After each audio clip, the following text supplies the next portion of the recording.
ರುಚಿಯಾಗಿ ಟೇಸ್ಟಿಯಾಗಿ ಇವತ್ತು ಚಳಿಗೆ ಗರಂ ಗರಂ ಅನ್ನ ಬೋಂಡ ಮಾಡುವ ವಿಧಾನ. 6 ಈರುಳ್ಳಿ ತಗೊಂಡಿದ್ದೀನಿ, ಸ್ವಲ್ಪ ಸಬ್ಬಾಕ್ಸಿ ಸೊಪ್ಪು ತಗೊಂಡಿದ್ದೀನಿ, ಸ್ವಲ್ಪ ಹಸಿರು ಮೆಣಸಿನ್ಕಾಯಿ ತಗೊಂಡಿದ್ದೀನಿ. ಇದನ್ನು ಸ್ವಲ್ಪ ನೈಸಾಗಿ ಚಾಪ್ಸ್ ಮಾಡ್ಕೊಳ್ಳೋಣ.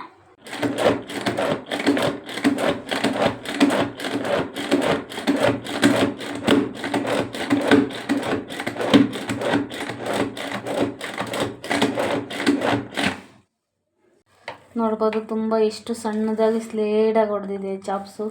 ಈ ಥರ ಚಾಪ್ಸ್ ಮಾಡ್ಕೊಬೇಕು, ತುಂಬಾ ಚೆನ್ನಾಗಿರುತ್ತೆ. 5 ಮೆಣಸಿನ್ಕಾಯಿ ಹಾಕ್ಕೊತಾ ಇದ್ದೀನಿ.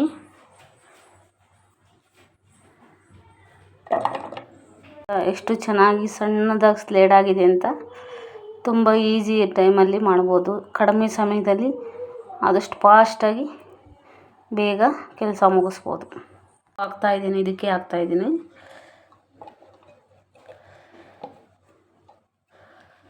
ಸ್ವಲ್ಪ ಕೊತ್ತಂಬರಿ ಸೊಪ್ಪು, ಇದಕ್ಕೆ ಹಾಕ್ತಾಯಿದ್ದೀನಿ.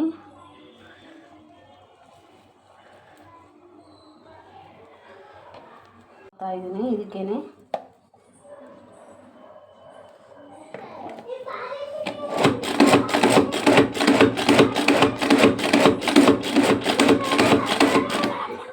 ಸೂಪರ್, ಏನು ನೈಸಾಗಿ ರುಬ್ಕೊಂಡಿದೆ ನೋಡಿ. ಇದನ್ನು ಇವಾಗ ಈ ಥರ ಎತ್ತಿ ಇದಕ್ಕೆ ಬಗ್ಗಿಸೋದಷ್ಟೇ.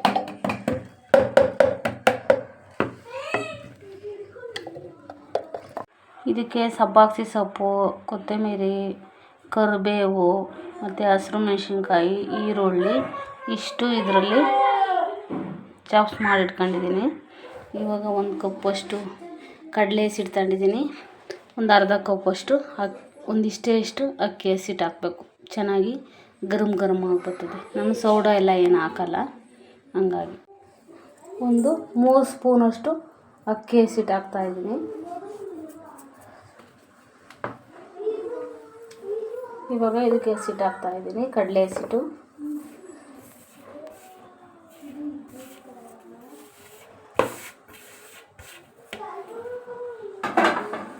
ಇವಾಗ ಮಿಕ್ಸ್ ಮಾಡ್ಕೊಳ್ಳೋಣ ಚೆನ್ನಾಗಿ ಎಲ್ಲ.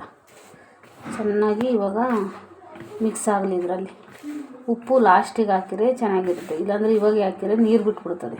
ಈರುಳ್ಳಿಯಲ್ಲಿ ನೀರಿದೆಯಲ್ಲ, ಹಂಗಾಗಿ ಇದ್ರ ನೀರೇ ಚೆನ್ನಾಗಿ ಈ ಥರ ಮ್ಯಾಶ್ ಮಾಡ್ಕೊಂಡು ಆಮೇಲೆ ಎಷ್ಟು ಬೇಕೋ ಅಷ್ಟು ನೋಡ್ಕೊಂಡು ನೀರು ಹಾಕ್ಕೊಂಡು ಕಲಿಸ್ಕೊಬೇಕು. ಸನ್ಫ್ಲವರ್ ಒಂದು ಅರ್ಧ ಲೀಟ್ರಷ್ಟು ಎಣ್ಣೆ ಹಾಕಿದ್ದೀನಿ. ಚೆನ್ನಾಗಿ ಬಿಸಿ ಬರಲಿ. ಇವಾಗ ಇಷ್ಟು ಉಪ್ಪು ಹಾಕ್ತಾಯಿದ್ದೀನಿ. ಇವಾಗ ಉಪ್ಪು ಹಾಕಿ ನೀಟಾಗಿ ಕಲಿಸ್ಕೊಳ್ಳೋಣ ಚೆನ್ನಾಗಿ.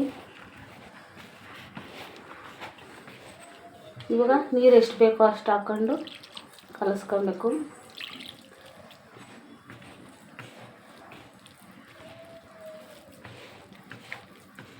ಅಷ್ಟೇ, ಈರುಳ್ಳಿ ಒಳಗೆ ನೀರಿರೋದ್ರಿಂದ ಜಾಸ್ತಿ ನೀರು ಹಾಕ್ಬಿಟ್ರೆ ಜಾಸ್ತಿ ಇದಾಗೋಗ್ಬಿಡ್ತು. ಅದಕ್ಕೆ ಫಸ್ಟ್ ಇದೆಲ್ಲ ಮಿಕ್ಸ್ ಮಾಡಿ ಆಮೇಲೆ ಎಷ್ಟು ಬೇಕೋ ಅಷ್ಟು ನೀರು ಹಾಕ್ಕೊಂಡು ಕಲಿಸ್ಕೊಂಡ್ರೆ ಕರೆಕ್ಟಾಗಿ ಹದವಾಗಿರುತ್ತೆ.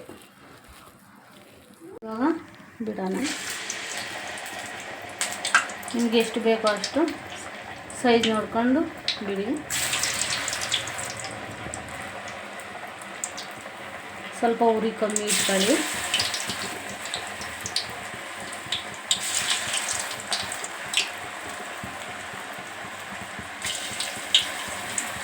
ಗರಿಯಾಗಿ ರುಚಿಯಾಗಿ ಟೇಸ್ಟಿಯಾಗಿ ತುಂಬಾ ಚೆನ್ನಾಗಿ ಬಂದಿದೆ. ಈ ರೆಸಿಪಿ ನೀವು ಒಂದ್ಸತಿ ಟ್ರೈ ಮಾಡಿ, ಹೇಗಿತ್ತು ಅಂತ ಲೈಕ್ ಮಾಡಿ, ಕಮೆಂಟ್ ಮಾಡಿ. Thank you.